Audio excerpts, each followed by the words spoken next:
السلام دوستانو په پښتو انفو کې تاسو ته هر کله وایو نننۍ ویډیو زموږ د باره کې دا چې کله زنانه سره خپل خاوند کوروالی وکي او د هغې نه پس داسې عادتونه دي چې هغې باندې زنانه ډېر بد ګڼي.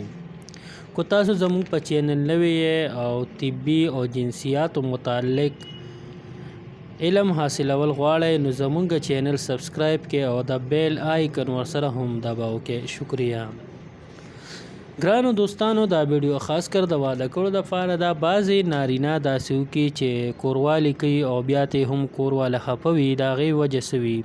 یو څو وجې دي چې دا تاسو ځان سره ذهن کې کیدئ او د دې نه ځان وساتئ. یو خدا دی چې نارینه ډایرکټ کوروالی کوي نو هغې سره د ښځې چې کم تسکین دی هغه نه کیږي. د هغې په وجه د هغې کوروالي ته زړه نه کیږي. نو د دې غټ دغه دا دی مخکې ویډیو کې موږ د دې پوره تفصیل بیان کړی دی چې د کوروالي نه مخکې به تاسو زنانه باندې چوک چنګاره او داسې خوله اغوستلو، په خولې ښکلولو، مخ ښکلولو او په هغې باندې لاس وهل، سینو باندې، داسې نور بدن باندې، تشو باندې او په سټ باندې ښکلول، مرۍ باندې چې د هغې خواهشات راپاسي او د هغې چې کوم د خواهشاتو تسکین دی چې هغه وشي. چې کله دا نه وي شوی نو بیا د کوروالی ته زړه نه کیږي او خفه وي. بل داسې یا چې بعضې نارینه کوروالی وکړي او ډایرکټ یې لاړ شي بل کټ ته، نو د زنانه په زړه کې دا خیال راځي چې زه د صرف د دې مقصد دپاره راوستی یم.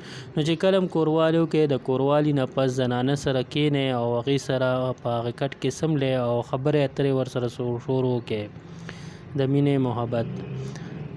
داسې هم نارینه یا چې هغه څنګه کوروالی وکړي نو ډایرکټ پاسي او لاړ شي ولامبي. یو خو دا د صحت دپاره هم ډېره ښه نه ده، لږ غونته ساعت صبر کول پکاري او زنانه سره وخت تېرول پکاري.